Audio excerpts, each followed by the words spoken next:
Okay, call these in order. First item is the adoption of the agenda. Be it resolved that the agenda for the October 20th, 2020 meeting be accepted as presented with the addition of the communication from the Attorney General under the order of communications. Somebody please move that. Councilor McDonald, seconder. Mr. Corey, discussion. All in favor?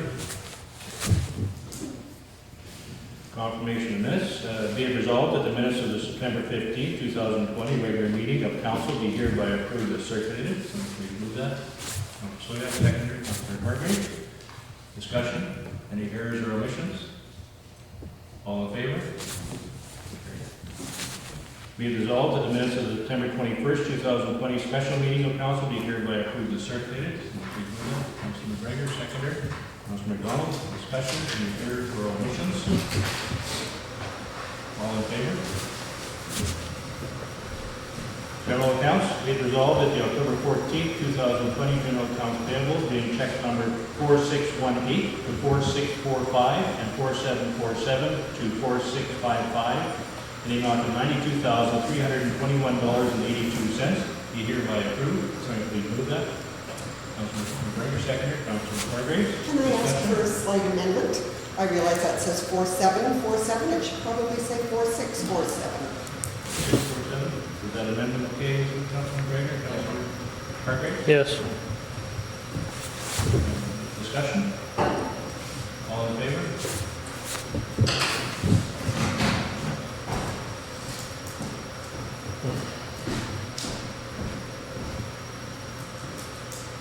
Be it resolved that the October 14th, 2020 general accounts payable being check number 4646 in the amount of $62 be hereby approved.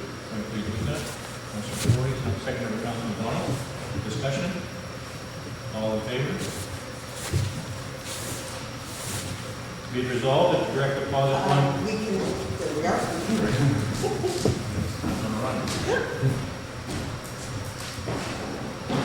Be it resolved that direct deposit 148 being staff payroll for the period September 7th to September 18th, 2020 in the amount of $14,359.88 be hereby approved.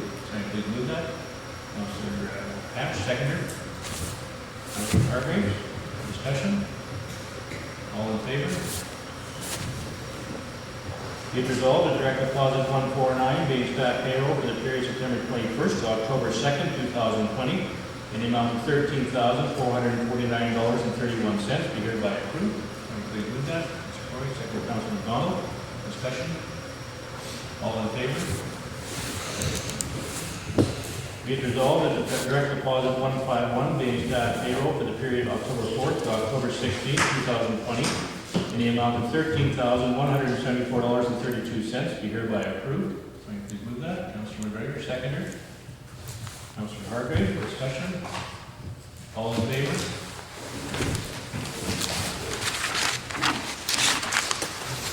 Be it resolved that the direct deposit 150 being council indemnity for the month of September 2020 in the amount of $5,198.14 be hereby approved. So please move that. Councilor McDonald, second Councilor Hatch. Discussion? All in favor? Carried. Utility account, be it resolved that the October 14th, 2020 utility accounts payable being checks number 636 to 642 in the amount of $7,298.63 be hereby approved. Somebody please move that. Councilor Corey, second by Councilor McDonald. Discussion? All in favor? Okay, let's get caught up here.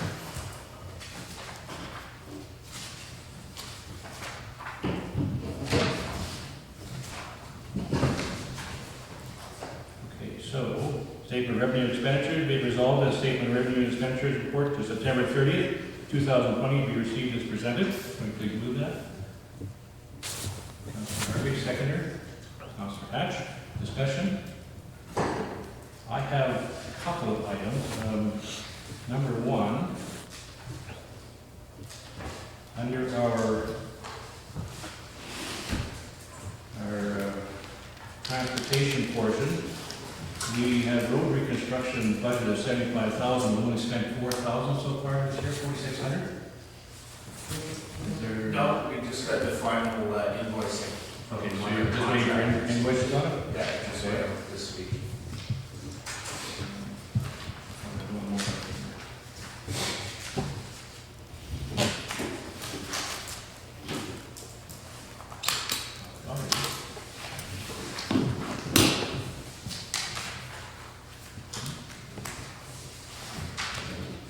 I guess it is. Okay, anybody else? Okay, all in favor? Here. Bank reconciliations, be resolved that the bank reconciliation for the month of September 2020 be approved as previously circulated. Can I move that? Councilor McDonald, seconder. Mr. Soya, discussion? All in favor? Carried. So,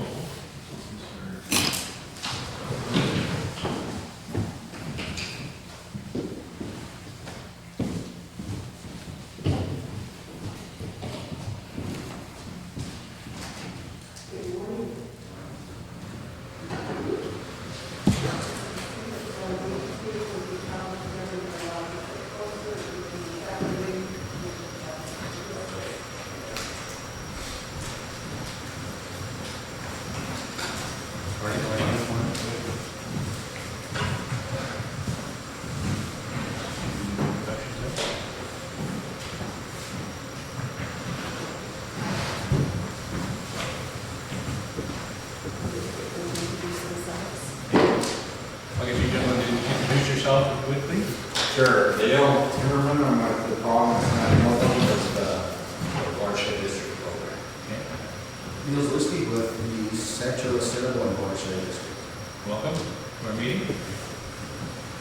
I guess when we initially got the information from your departments that there's some questions that we don't really know because it's of course in paper form, we never see the whole picture. So we invite you here to give us the breakdown of this change that's kind of happened with the addition of these municipalities. So I'll let you take it from there if you want to just give maybe a short explanation as how that came about and what it entails. Sure, yeah. I guess when you did the boundary changes, there was 3 RMs that were part of the program, and part of the RMs fall within our new boundaries. So we went around to the RMs and asked them if they'd be willing to join, and they sent in an expression of interest. So we kind of just kept going along this road, and now we're at the stage where the project is coming to the table with some extra money to bring them on. And, I'm hoping now that everybody that's a member will accept it into our district, and then we'll start working with them. So the funding that you have now from the municipalities on a per capita basis, that's correct? That we pay a per capita amount to the watershed board for projects, is that Yeah, correct? it's kind of a 3-to-1 cost share ratio. There was 2 situations where one was called apportionment and one based on the tax assessment levy. So in this area, they went on apportionment, I believe. Yeah. Which basically says, the easiest way to look at it is, the local watershed district says, we want a set a budget of X amount, and the province matches that 3-to-1. So would that budget change on a yearly basis, that if there's more projects to do, that budget gets bigger and our per capita cost gets more? No, basically, within that proposal, there's a percentage, the percentages change. So basically, they say, this is what we need for a budget, and they divide that by all the participating RMs through a percentage. Okay. So the only way it goes up is if assessment goes up. So as assessment goes up, then that contribution may go up. So it doesn't matter how many projects are ongoing. I guess that was my concern, if we bring another couple of municipalities in that have more of a water problem, Right. that they end up having more projects and our per capita costs go up. Yeah, no, that's not based that way. That's on me to find more money. Yeah. Yeah. Okay. Anybody else have some questions in regard to this? Yeah, I was looking at the percentage defined in districts, like Oakland-Wawanesa is at 5% and some are down low. Is there a reason some are different percentages than others? Yeah, basically the percentages are still based on the land assessment to some degree, so the amount of land, arable land that's within that RM, so some RMs will have more than others, Okay, and that impacts the percentage. So the assessment is based basically on the land value alone, and it's not based on buildings or anything else, Well, strictly arable land. arable land. Yeah. I'm guessing that part of the reason might be that some of these municipalities are not fully enclosed by the watershed district, is that correct? yeah. Some of them just slivers. Yeah. Mhm. Just in regards to the budget, I noticed that the administration is expected to almost triple. What are we thinking is going to cause that change in cost? Yeah, you want to use that, or I can? Well, we're looking at hiring another technician to kind of fill in the gaps. I think for administration, that's all we're looking at. The other thing is, there's a replacement of a fleet that's in there as well. Sorry. There's a vehicle replacement this year, which boosts administration up. But Okay. what I can say to the administration is, the watershed districts can tap into what they call the conservation trust program. I don't know how many of you have heard about that. So this government set up a $204 million trust fund. That money is with the Winnipeg Foundation. The interest from that foundation, that money, that trust fund, every year goes to the watershed districts, to a funding pool that the watershed districts can apply to. So it's almost double their budget essentially. So in the past, there's been a lot of money watershed districts were set up, they have their offices, they have their, basically everything they need to operate. What was lacking is program money to actually do implement projects on the ground. So this has really changed that. So it's probably double their budgets, and that's one of the reasons. Being back to your administration question, there's a lot more money to have to be spent locally on projects, which is good news. And that's in perpetuity, that trust fund is there forever, so it's whatever that interest being earned, that goes to that grant and pool and they can apply. So I guess taking a step back, we're hiring two people, just one for another technician and one to run the GROW program. But the person that's running the GROW program will only be hired as long as that funding is available. So once that program stops or we don't get funding for it, that position's gone. So those positions be added on whether these new ones come on or not? If these new ones come on, we'll decide for the technician. If these new ones don't come on, I think we can probably maybe recruit the job. But there'll be more than enough money coming onto the system plus put a bit extra for that position. But generally, what you're saying to us is that our funding won't change whether they're adopted in or not, because it's done on the basis of our set values of our area plan. So the way we have it figured out with our sub-district budgets is we take the main, after the main board decides what they need to operate, they take the rest and they divide it by the 6 sub-districts. So after these 3 RMs join, we'll have more money for on-the-ground projects in those 6 sub-districts. So there'll be more money to spend within the RMs. So I see here, change compared to 2019-20 levy, we're down $2,233. Is that because the other ones would join in then? Or am I reading that wrong? That assessment has gone up. Yeah, it's a combination, that's right. So when you factor it all together, your contribution, I think, goes down, doesn't it? Yeah, ours went, it says down $2,233. So that, yeah. I was talking to Joni on the phone, and the main board was that every 5 years they set it, so that will give the RMs a number, and then that number should be good for 4 or 5 years, and then they'll reevaluate based on assessment, so. So assessment went up and ours actually went down, so, So some other. So other RMs went up. Value must have gone up. okay. So we want to make sure that the RMs have a number that they can plan for, for 3 or 4 or 5 years, instead of coming every year and saying, oh, it's changed, it's changed. Well, these three are approved, does that mean any municipalities that are not members? That would mean only. Portage for this watershed district, yeah. Otherwise, it's kind of filled all the gaps in the western part here.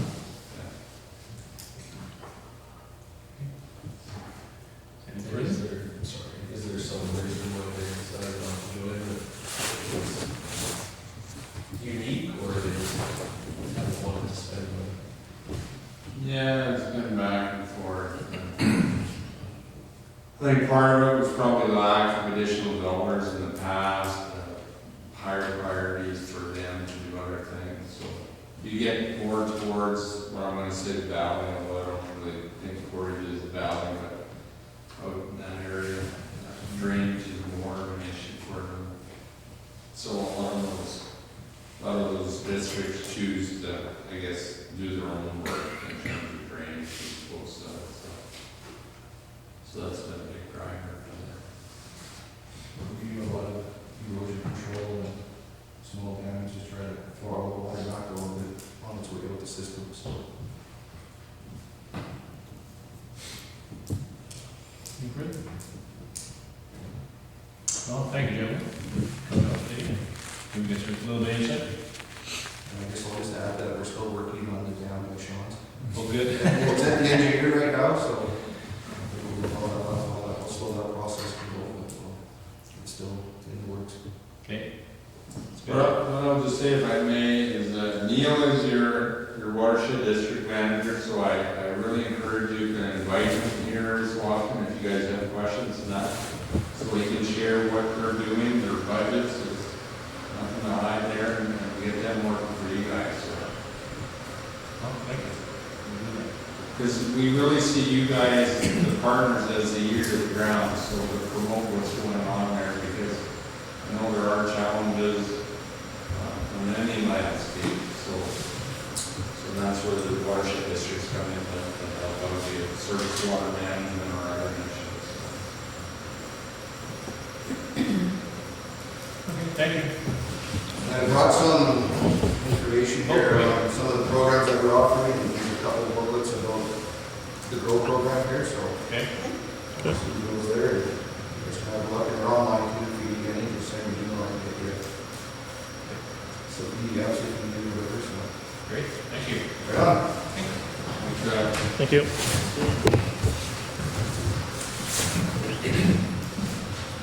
Okay, be resolved that the presentation by Dale Timmerman and Neil Zaruski of the Red Central Casino Watershed District be received. Can we please move that? Councilor Hargrave, seconder. Councilor Corey, all in favor? Okay, number 3. Be resolved that the regular meeting of council be recessed to allow council to hold a public hearing to receive representation from any person who wish to make them in respect to an application for a development plan amendment on part of southeast quarter 1819 WPM Green. Can I have something to approve that? Councilor McDonald, seconder. Councilor Soya, all in favor?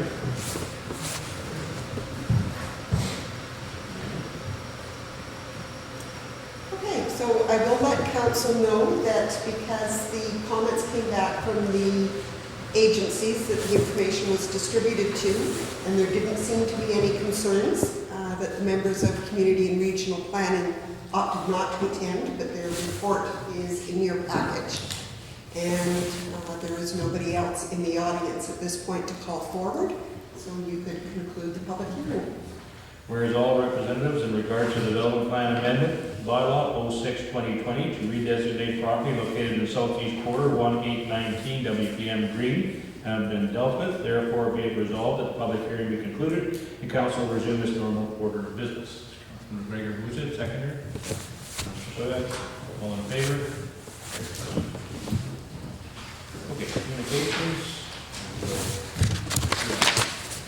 All right, so obvious by the amount of communications that we've had that we were 5 weeks between meetings this go round.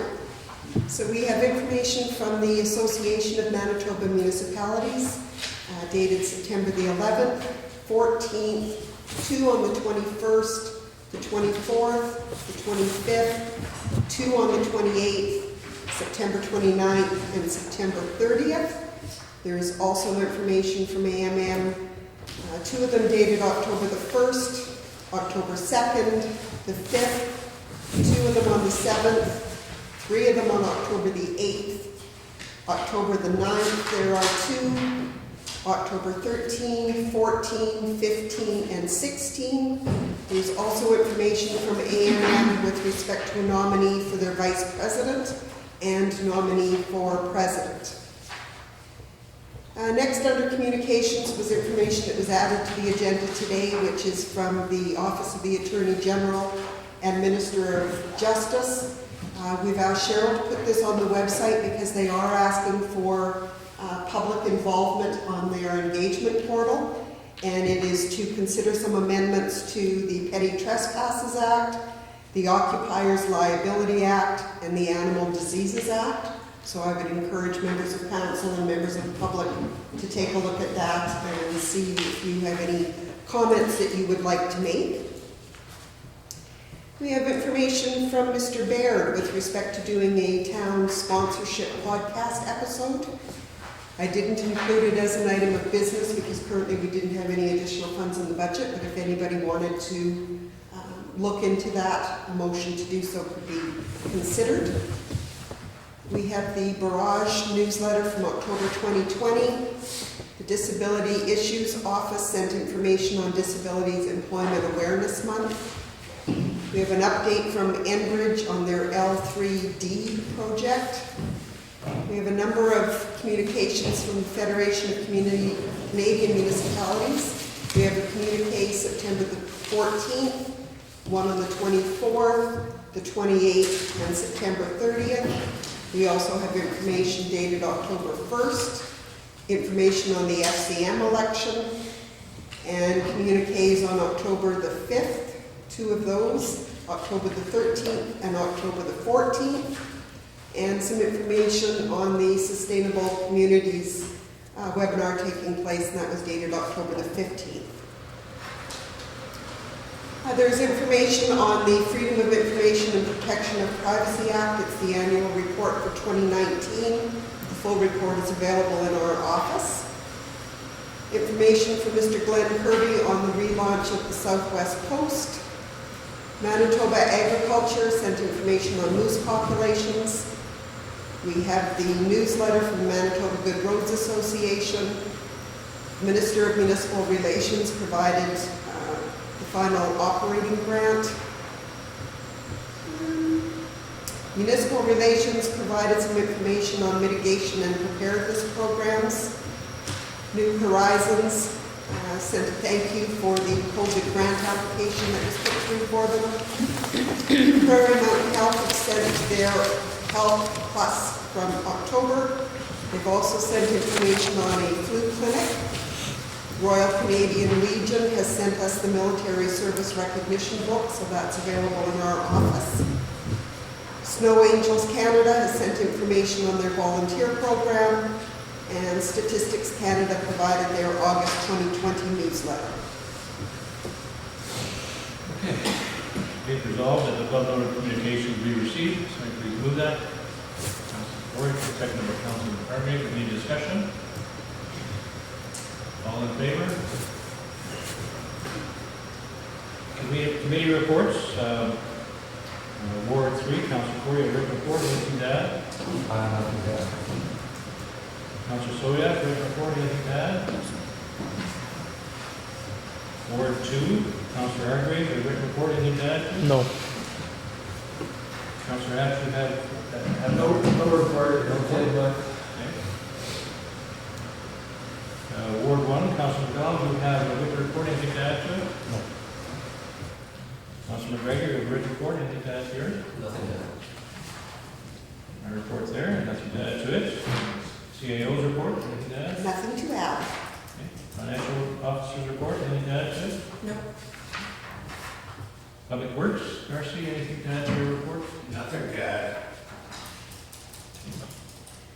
The fire chief's report is there. Vet Board, anything to add? Yes, the annual meeting's upcoming on Thursday morning. I'll be attending. Okay. Any transit, anything to report there, Bob? Just, we're just doing our basic ridership for appointments, and we're not going on any outings or anything, and our revenue is down immensely, and we're gonna have another meeting here shortly before the end of the year for sure, so that's all I have to add. Thank you. Be it resolved that the verbal Oh. committee reports, oh, sorry, Councilor. Sorry, I do have something to add. I attended the fire department, had a training session and burned down an old house, and I attended it for an hour or so, and just big thanks out to the fire department for those guys donating their time and all the training on a Saturday afternoon, so, Yeah, they had some photos on Facebook. Yeah. It looked really good, so yeah. you got that. Okay, second. We had a mover for the written reports. Mover and seconder. Yes. All in favor? No, sorry, I didn't have a mover and You seconder. did, okay. Or at least I didn't capture I it. guess somebody please move that. Councilor McGregor, seconder. Councilor Hargreaves. All in favor? Okay. Bylaw. Bylaw number 06-2020 to amend development plan, bylaw number 04-2018, second reading. Be it resolved that the bylaw number 06-2020 being a bylaw to amend development plan, bylaw 04-2018 to redesignate a part of southeast quarter 1819 WPM Green from agricultural general area to rural residential area be read a second time. Can I have somebody please move that? Councilor McDonald, second. Councilor Hatch. Discussion? We did have information from agriculture. We did. Right. All in favor? Opposed? Great. And just have to go back to minister. That passed. Before third reading. Right. Okay.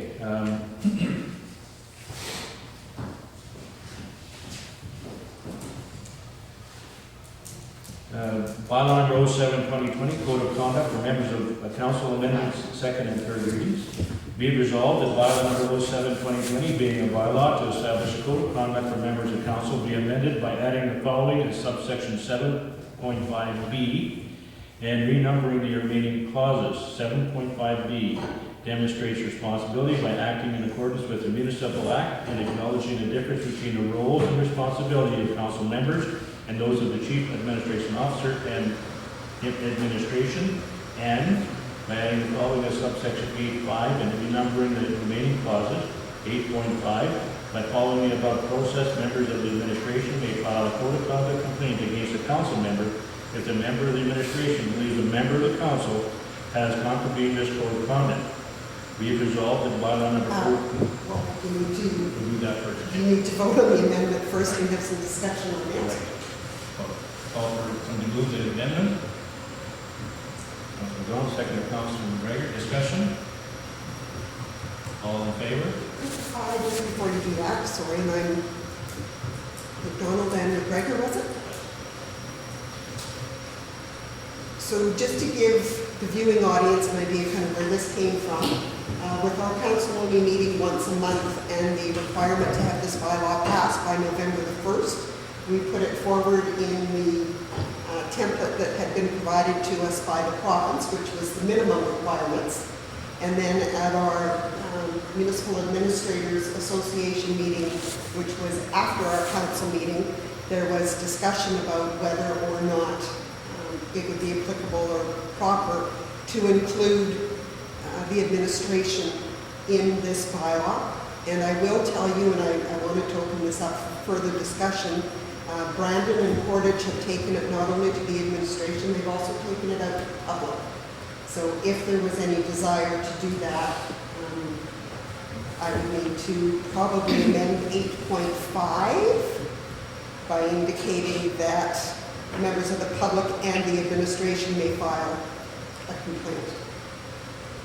The other thing is it can come forward as it is now, and if we decide that we would like more discussion on how to include the public, or if you want to include the public, I could bring back a further amendment, but this does need to be passed by November the 1st. You want to make a further amendment?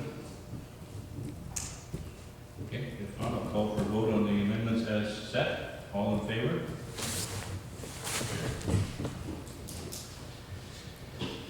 Be it resolved that bylaw number 07-2020 as amended be read a second time. Somebody please move that. Councillor Hatch, Councillor Soyak seconded. Discussion?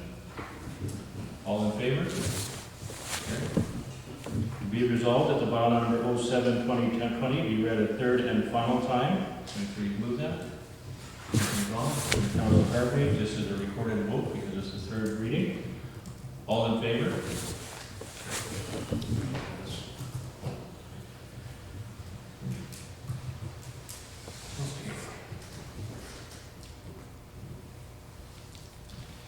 There's no unfinished business, general business. I guess I could do those. Whereas municipality of Oakland-Wawanesa has met with province of Manitoba regarding expansion of central Assiniboine watershed district to include the rural municipalities of Elton and Whitehead and the municipality of North Cypress Langford.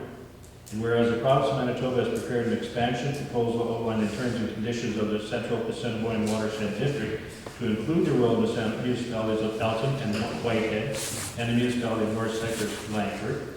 And whereas the Council of the Municipality of Oakland-Wawanesa has reviewed the proposal for the Central Assiniboine Watershed District as prepared by the Province of Manitoba and supports a watershed-based approach to water management in Manitoba.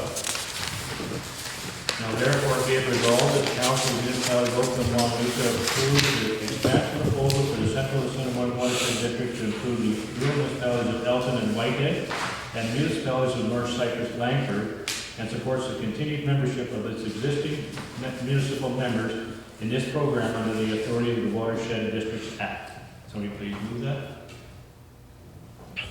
Councilor Corey, second. Councilor McDonald. Discussion. All in favor?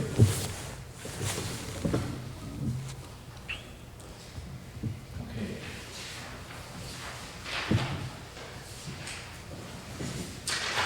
Be it resolved that the proposed fiber path for the Brandon Hills addition in northwest/southwest 14,819 WPM, southeast/southwest 23,819 WPM, and southeast 15,1819 WPM, as outlined on the map attached to the correspondence dated September 23rd, 2020, from RF Now be approved, subject to this fiber offset being 1 meter from the property line to allow for future installation of culverts. Can you please move them? Councilor Sonek, seconder. Councilor Hatch, discussion? This is not going to affect us in any way, Darcy? No, as long as they stay the 1 meter off property line, it'll be okay. Okay. All in favor?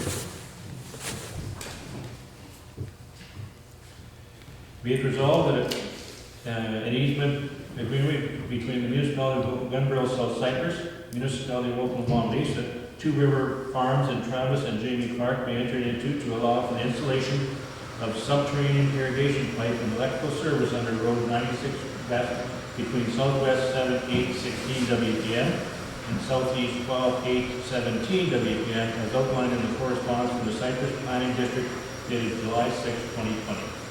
Somebody to move that. Councilor Harvey, second. Councilor Soya. Discussion? All in favor?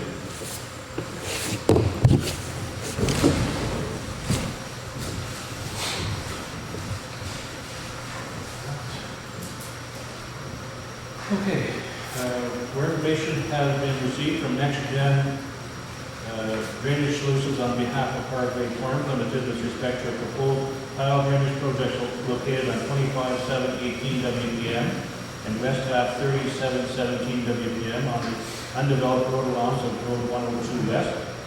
And whereas no concerns have been expressed by the Public Works Manager, therefore be it resolved that the request for the tile drainage permission and consent from NextGen Generation Solutions on behalf of Parkway Farm Limited to supply and install tile drainage in the land parcels of 25/7/18 WPM and West 3717 WPM to cross the undeveloped road allowance of 102 West be approved. Will you please move that?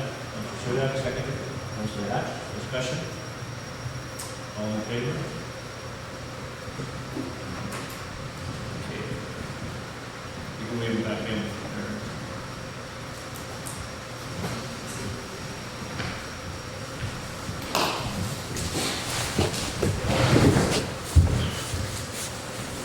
Okay, whereas the province of Manitoba has launched a $5 million fund for fire protection grants, and whereas the Oakland-Wawanesa Fire Department has made application for funding for a new Jaws of Life, and whereas the funding application requires a resolution of support from council, now therefore be it resolved that the council of the municipality of Oakland-Wawanesa supports the application by the Oakland-Wawanesa Fire Department for a grant under the Fire Protection Grants Program to assist in the purchase of new Jaws of Life. Can you please move that? Councilor Swick, seconder. Councilor McGregor, discussion? All in favor?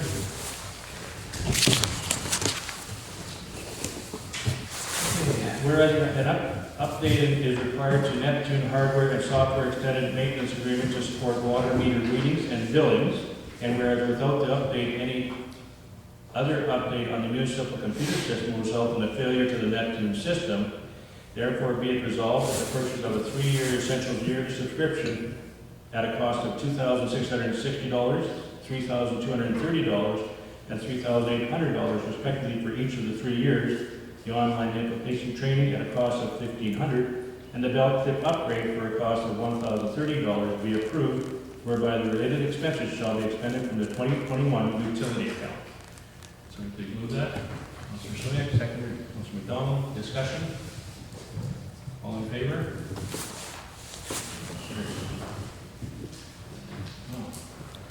Children have her goodies to do her work. Be it resolved that mothers against drunk driving be authorized to install awareness signs within the municipality of Oakland-Wawanesa, subject to all Manitoba highway permits being granted and discussion with the municipality on all other roads with respect to setback requirements prior to installation. So please move that. Councilor McDonald, seconder. Councilor Hatch, discussion. All in favor? Okay, office closure. Be it resolved that to observe various statutory holidays, the following changes be made to the normal operations of the waste transfer stations and the municipal offices. Oakland Waste Transfer Station be closed on November 11th and open on November 12th. Oakland and Wawanesa Transfer Station be closed on December 26th. Wawanesa Transfer Station be closed on December 31st. And the municipal office be closed between December 23rd, 2020 and January 3rd, 2021. Can you please do that? Councilor Hatch, seconder. Councilor Hargrave. Discussion? Do we need to open it after the 26th? I guess I'm just looking at the calendar, I actually, Through you, Mr. Chair. That was something that we had a discussion on in the office as to whether or not you would want to open on a different day in the upcoming week, because I believe the 26th falls on the weekend. Saturday, yeah. Yes. So I was just curious if like maybe the 28th or you're just hoping the 30th is enough? We were thinking that the following next regular day might be sufficient, but we certainly wanted council to have the opportunity, if you would prefer it to be open on an additional day, that we can certainly do that. I was just curious what we've kind of done in the past to leave it.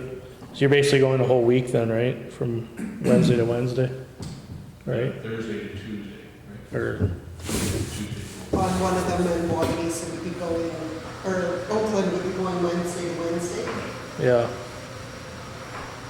And after, What after is- December 26th, perhaps the landfills get used more. That's what I was thinking, just because after Christmas, and, Yeah.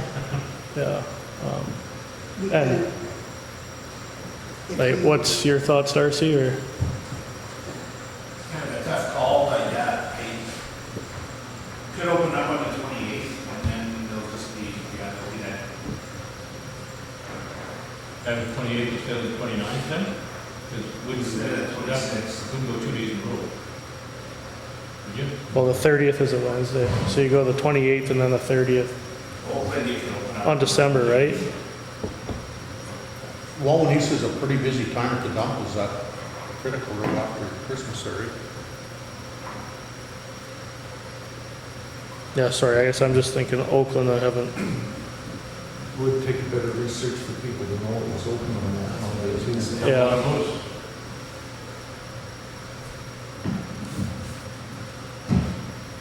We'd say the 31st is a Saturday.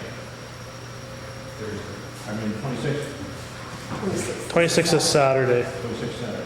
so the, Oakland would be open the 23rd and then the 30th, which would be a week. And what I would say is that, but, Open it for partial day on Monday, both sites.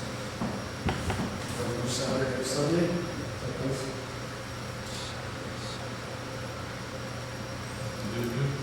Make it Sunday rather than Saturday. I guess our staff would have to be okay with that, wouldn't they, or how's We that? would have to check the union agreement as to whether or not we're paying them anything additional to come in on a Sunday. And we would have to obviously make sure that the staff were available. Okay, so we'll have to just, we can do this and have the council, the administration just check further as to make updates as far as, I could say Oakland-Wawanesa transfer stations be closed on December 26th and opened on either December 27th or 28th. And you could have reduced hours if you wanted to, it's not, but, whatever, I don't use the dump that much, so I was just, Probably better go to the 28th, wouldn't it, than the 27th? well, they open the 28th and 29th, I think. Oh, yeah. well, yeah, the Wawanesa's is, Oakland wouldn't be. Either move your Tuesday to Monday and just don't worry about the extra day, it's just one day. Or I guess just don't worry about it, I guess. Then you have Monday, Thursday rather than, If you move Tuesday, then you're gonna have a bunch of people show up. it would take a lot of notice to get that. Yeah, Probably 27th to do it. But anyway, put it in there. it's whatever, I mean, I just, is a week at Christmas time okay, I guess, is my, And, with COVID, I think everybody's been staying pretty close to home, so there's gonna be that, everybody's been around, so we're gonna be looking to take their garbage out on Christmas. No. So, I'll be over you.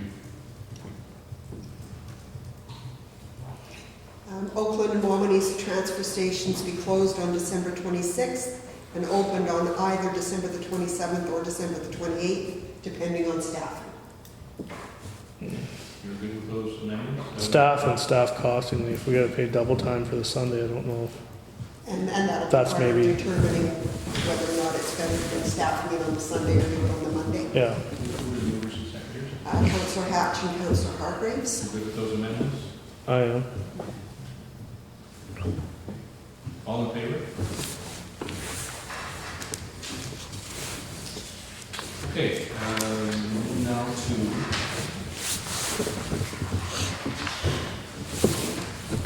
the feasibility study for the municipal office building. The resolution on the table is be it resolved that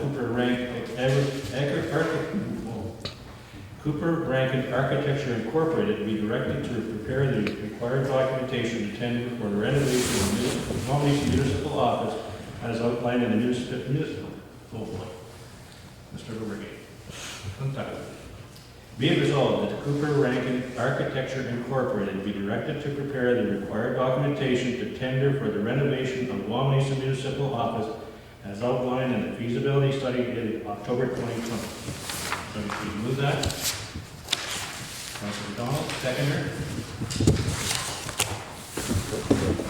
Seconder. That resolution will fail. Councilor McGregor. Mr. Chair, could I propose an alternate motion? Yes. So I would say be it resolved that Cooper Rankin Architecture Incorporated be directed to prepare the required documentation to tender for the renovation of the Wawanesa Municipal Office and construction of a new office, as outlined in the feasibility study dated October 2020. So if I'm understanding, you want tender documents prepared for both the renovation and a new build? And the new build, no site specific? No. So in which case, they're going to prepare 3 sets of tender documents? I'm just curious how much difference there is between a new build at Nesbit and a new build in Oakland. I feel like there's not going to be very much difference, so. And my thinking on this is that I think those prices in that report are way too high. They don't seem reasonable to me, and so I would like to base our decision based on real numbers that a construction company in this area has provided. Okay, and to make sure that council is aware, as part of the tender documents, they need surveys done. So we will then be surveying all 3 locations. Just to make sure council is aware of that. Yeah, there's going to be some substantial increased costs to the tenders, but that's, as long as council knows that. Is there any, are we having any discussion on this, or? Well, if we get a second or et cetera, we will have discussion, sure. Okay, So I've got Councillor McGregor moving the initial motion with the addition of the renovation and construction of a new office. So that was the change in what the original motion was. in both those locations. Yes. Okay, so we have that motion, do we have a seconder? Council Hargreaves, discussion? Council Hatch? I'm kind of thinking just even before we even think about tendering, due to the increased costs, like lumber materials up 50%, should we even be considering this at this time, or hold off for a bit? Well, I don't think that they're getting any better anytime soon, and they're talking that it could alleviate, if you don't know, that people started building a whole bunch of stuff during the summertime because they're DIYs because of COVID. Does that last? I'm not sure. But this is a project that's been going on for 3 years, everybody. We're in another 3 years? I guess that's up to you, but. I don't think Craig's saying 3 years. I think the risk of the cost, there's more upside towards the down than there's the up, I think, just from my view. I think that we're probably at the peak of the building costs, and I'm not saying leave it 2 years, I'm saying leave it, maybe by spring it'll be better, I don't know. Well, I'm sure that this tendering will be going out, and won't be any construction done until spring. Okay, I'm agree with Councillor McGregor on the price that was submitted, that is way too high too. Yeah, so do I, yeah. And I shared with Joni, I wasn't just sure those numbers should have been published, but that's, I'm not, I don't know. But. And Councilman Bear? Mr. Chairman, maybe that's why the price is coming in so unexpectedly high, is that they are pricing for materials.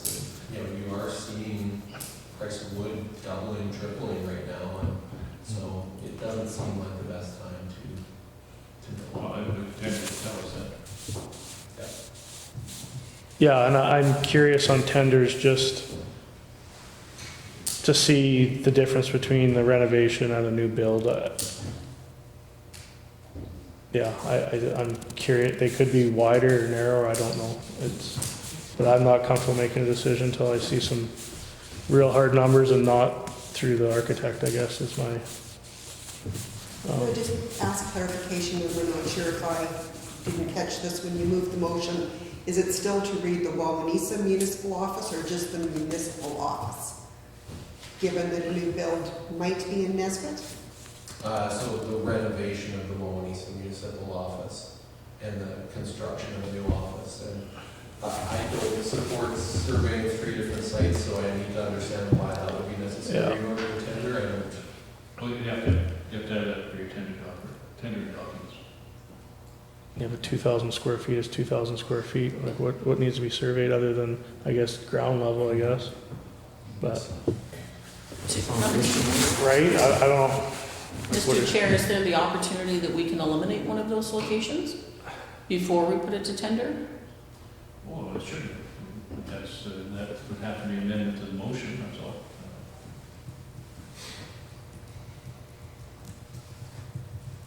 And only have one tender for a renovation of the Wawanesa office and/or a new building construction in Nesbit? You could ask for that amendment? I don't. Can I speak on that, or Pardon? can I speak on that amendment before, or no? We don't have a formal amendment as of yet. That might substantially change the motion that is currently on the floor. And so I've got it as be it resolved that Cooper Rankin Architecture, Inc. be directed to prepare the required documentation to tender for the renovation of the Wawanesa Municipal Office and construction of a new office as outlined in the feasibility study dated October 2020. Was that kind of your intended original motion? Okay, and if that's the case, then I've got Councillor McGregor and Councillor Hargraves for that. So we have that, so. And then if we are wanting an amendment, So we have to go to, just an amendment to that? Yes, Okay. The amendment would if be- it's possible. let me,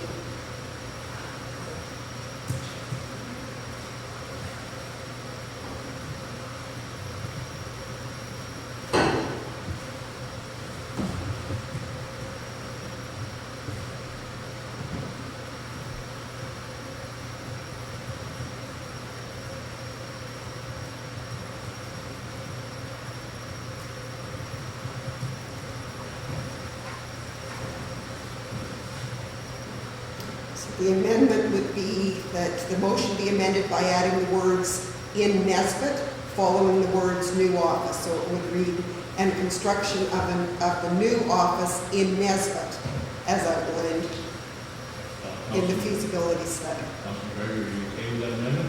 No, I think that's why I've set it up, not as a friendly amendment. Sorry, so you were trying to, we're trying not to price the new build in Wawanesa? Is that what I heard from that? That's what Yeah, Yeah. that's what I was proposing. Yeah, Just I'm- the cost effectiveness regarding tenders and surveys. Yeah, I'm just thinking like what happened if the renovation's very close, tenders come back very close to a new build, like what are you, right, then, So if it's not agreeable, then it has to be a separate. First of all, first off, I need a seconder for the amendment, and then the amendment would have to be defeated and you would go back to the main motion. Okay, so which seconder for that amended motion? Seconder allows you to have the discussion before voting on it. Seconder? If not, that motion will fail. So we'll go back to the original motion. Yes. Any further discussion on that, Councilman McDonald? No, Mr. Chairman, just so I'm clear on that, we do not have to accept any tender if they do come in way out of line, right? no? Okay, just wanted to clear on that. This is strictly information. It's for information, right? Cost. Do we have any idea how much tendering all three projects is going to cost? Is I don't. the surveying and Well, it's, by the sound of things, it's important to the council. So, I mean, if we're looking at $500,000 or $600,000 project, you know, even a further $10,000 isn't going to be that drastic.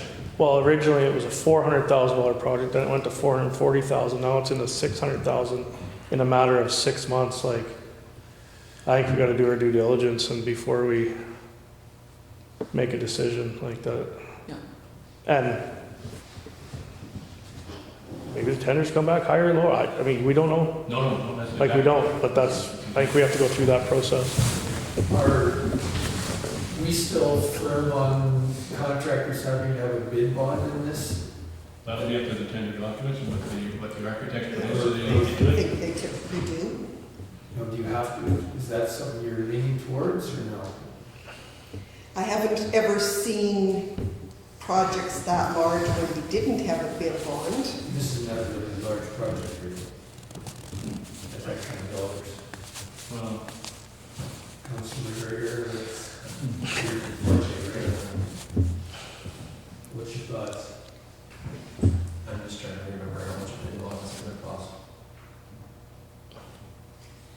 I do think we've hit the perfect storm for building costs, though. I mean, we had the worst hurricane season ever, which always drives up, plus the COVID Yeah. do-it-yourself thing, I mean, which I hate thinking, kicking the can down the road another year, and I'm not sure if we tender now and build in the summer, how much of any savings would be passed on to us, but I do think we are probably, worst possible scenario as far as costs. Councilor Murray? Mr. Chairman, just to answer Councilor Hatch's question, I think a bid voting would cost in the neighborhood of $5,000, and that would typically be passed on to us by the contract. So you're looking at about $5,000 cost to guarantee completion of the project, which in my estimation is a good, prudent thing to do. Mr. Chairman, I think we all agree around this table that the costs of the feasibility study, the cost feasibility study gave us are a lot higher than we were expecting. If we go to tender right now, are we not just gonna get these high costs right now? It depends how much work these people want to get. That's what the tender comes down to. You know what I mean, or do we tender in Well, April, tender- or we tender in April, I don't know. Like- The tender's not gonna say we want to build right now, is it? No, but how are they gonna, They do their pricing. but they do their pricing, I mean. The trouble is, we're gonna get right now pricing. Well, that's what I'm getting at. So we tender now, we're not happy. Yes, Cooper Rankin's done their work, it's all still there. 6 months from now, we tender again, it costs us more money, right? I would think. Like, what if if we tendered now and then we re-tendered April or whatever? Like, that would cost us not as much, but it would cost us more. Not as much. I suspect that in the pricing for the architect, it was with the idea that it would be wrapped up probably by year end, at least their portion of it, other than overseeing the build. If we're going to extend that on, I would suspect that whatever costs change between now and then within their own firm, because that was certainly part of their pricing, was that they were coming out X number of times to oversee the project. And I would have to ask them whether or not that would change if they were coming out over the next 6 months or if they were coming out a year from now. I don't think though that any of us here had the thought that we were gonna ever do a winter build anyway. Yeah. No, I mean, they may have been able to start a renovation, that office, maybe demo it or something like that, but I don't think construction wise is wise in the wintertime, it just has costs on it. I just think you send it for tender, you're gonna get today's prices and not. Yeah, So you because they have to. I just think the risk is, we're at risk of it going down more than we are going up, that's my feeling. So you're suggesting that we ask them to submit the tenders, prepare the tender documents, but don't issue until March? Why? Councilor Murray? Mr. Chairman, as the discussion has progressed here, I'm rethinking my initial motion, but I'll do this as a discussion. I'm wondering if the best strategy would be to defeat this motion and pass a motion directing administration to get feedback from the architects on, number one, how much they think the price is inflated due to building material costs right now, and number two, how costly it is to do multiple tenders. Because I feel like without that information, it's tough for us to make a good decision. I think in the feasibility study, there was a 10 to 20% contingency in there. A variance. 20%? Yeah, I'm not meaning Or contingency. 2%? Sorry, built in.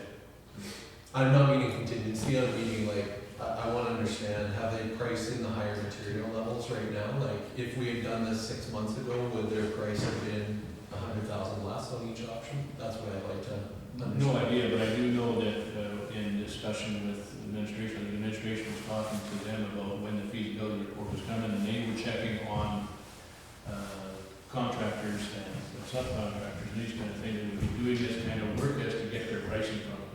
So I would say it's on the pricing level as of today. And I think they did that portion. I don't think this is coming out of the pie in the sky type of stuff from these architects. I think we'll break down to costs as contractors have. Yes, Mr. That's my understanding, but not. And I believe it says that in the feasibility. Yeah, study. Mr. Chair, it does say 15 to 20% variance Yeah. is included in that tender Yeah. dollar amount. I think even if prices came down, would we still not be looking at about a 20% difference between new build and renovation? Wouldn't, I mean, if nothing else, I would think the renovation might not come down as much because there wouldn't be as many materials. Be looking for more labor. That was the part that disappointed me. I think, you know, a 40-year-old building and we're only saving, you know, 20%. Myself, I thought if one of the three options would be eliminated, it would be the renovation, because I just don't think, you know, while it is money saved, it's money saved into a much older building, but. Yeah, and that's where I struggle with that number too. Like I've renovated office buildings, I feel like that number is very high, based on my experience, so. That's why I was hoping to get an actual price from the contractor. Yeah, so you meant that the cost of renovating is higher, or that the. I think they're both high, Sean. Yeah. Yeah, this is the cost of $400 a square foot is what the new construction is, 600,000, approximately, yeah. or 300,000 square foot building, I'm assuming more. 319 or something that went out to. Between 250 a square foot on renovation and $300 on new build, $50 a square foot difference. And to me, that just seems high because it's not a house, it's not a, you know what I mean? Like, there's a few things it doesn't have, and it's gonna be fairly basic inside. It's not, you know, granite countertops and that, Yeah, like, I think yeah. you'd probably build a house for $250 a square foot, I would think. You're not even buying the property, like. No. I just know, we built that shop and office, it's 1,600 square feet, 9,800 square feet, and definitely more than this number, but not that much more. Like, I just, Well, I also look at selling the existing Wawanesa office. I mean, whatever we get for it, it comes off The total, the total. Yep. You know, I don't know, people who make houses from restaurants and churches in the town, I'm sure they could make one out of it. No one wanted it for a. No, yeah. business, like, you know, just say you sold it for $50,000, now your renovation is 40,000 more. Or 40,000 less, right? Yeah. Or whatever the number is, but, yeah. Mr. Chair, one of my concerns also too is that I don't know if this is something that others are considering or if it's a thought process of my own, that a shop and office should be within the same proximity of one another. I don't know as far as feasibility if that's,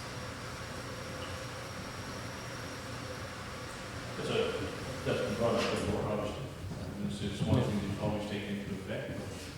You know, and as I sit here and we deliberate this and we deliberate budget items and we try to cut down $4,000 in a budget, and we're scoffing at $100,000 as far as a saving. I guess I question that. I look at that and I said, our budgets don't do that. We don't get into it and say, well, let's just spend it because it's this. Yeah. We have to think of what money it is that we're spending. It is the ratepayer. And my phone blew up this morning from 6:46 till now, and my ratepayers really don't care if it costs a whole bunch more. Yeah. But yet they tell us that we have to keep everything down, so, Yeah, they don't want to. so how do you make a decision? I mean, They don't they're want okay to with know spending that. another extra 100,000. They don't want to know for a new that build. because you're spending more on a grade or on road repairs or not doing road repairs or whatever. I mean, it's a tough decision. This is a tough job. There's no doubt about it. Decisions have to be made, but I think it's, economics has to come into this vigorously. And that's all there is to it as far as I'm concerned. Yes, location is I think is important too. But let's look at the two. We are one municipality now. So whether it's built anywhere in the municipality, it's part of the municipality. Why should it differ whether it's closer to Tom and to Harry? That shouldn't have any bearing on it really as to where it is. Awesome. Mr. Chairman, would our tender cost have, if we were building in Nesbit, would it have cistern, holding, sewage holding tank, and the ongoing costs of hauling water and hauling water in and sewage out, like we'd have to take that into account too? Would that all be, I know the costs of water in and out and sewage, would that all be in the tender document, like hooking up sewer water in the village, let's say? Well, it'd have to be to a turnkey operation, that's what you. That's what I'm thinking, yeah. And have That's, that as your cost. But I would have to Not note that not it your, would not be, your daily costs. yeah, it wouldn't be included in the tender, I'm sure, because that'd be our operating costs. Yeah. There's For hauling drainage and water. everything, but having a septic tank would be because that's part of it. But you're also paying water and sewage in town too, like it's Sure. not, You know, it's not free in town either. All those costs are there. I mean, there's a lot of stuff in the feasibility report that, you know, you talk about the renovation, and they did the geotech, and that just comes into play. And I mean, all that stuff is what these guys, when the tender goes out, they're gonna ask, or they're gonna quote on as to what they have to fit that. The difference is you pay yourself for those costs, right? Like, I agree, there's still cash, there's a cash transaction. Yeah. The municipality would be paying itself for those costs, You talk water and sewer. water and sewer. Yeah, you're paying yourself, but there still is costs, there's, right, like, money's still going, it's not all going back into and not costing you anything, though. Like, water treatment, like, all, you know what I mean, like, yeah. I know what you mean, I get it, but. So the motion on the table, Well, I have to wait, because if Councillor McGregor is moving a tabling motion, that takes precedence over anything else that is on the floor. So have we made that motion? I'm not sure if that's what I'm doing. So if I was to move the table in motion, it doesn't need to be dealt with at next meeting either. You have to specify. you would name a meeting that it would be considered at,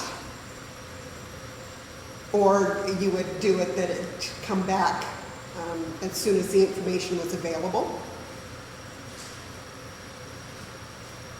Okay, so the information being what I discussed about getting feedback from architects on the increased cost of tendering multiple projects Under surveys, and the difference in material costs between now and if this project had been done and the prices were cheaper. Is that- material costs, The material cost surcharge, I guess, for the current economic conditions. surcharge in the current.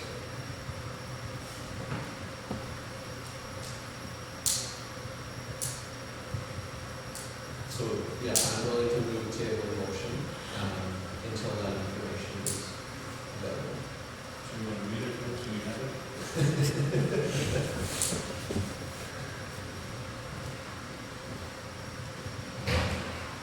Okay, that this matter be it resolved, that this matter be tabled to allow the administration to obtain additional information on the costs of preparing additional tenders, surveys, and material cost surcharges in light of the current economic conditions. Yeah. Economic or building conditions? Economic is different with the building. So, yeah, I think we know what we, Okay, all right. I'm not going to change your words. Okay, I would need a seconder on that. Councilor Margaret? Discussion on that? Sorry, could we have it read just one more time? Be it resolved that this matter be tabled to allow the administration to obtain additional information on the costs of preparing additional tenders and surveys and material cost surcharge in light of the current economic conditions. Is that going to give everybody the information you believe you will need in order to make a decision? Okay. There's no further discussion. All in favor? Okay, submit.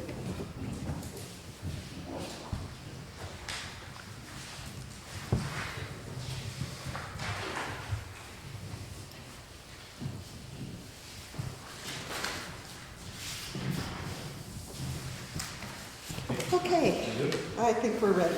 Be it resolved that this meeting is now adjourned. To meet again on Tuesday, November 17th, 2020 at 9 a.m. in the hall. Please move that. Councilor Hatch, seconder. Councilor Corey.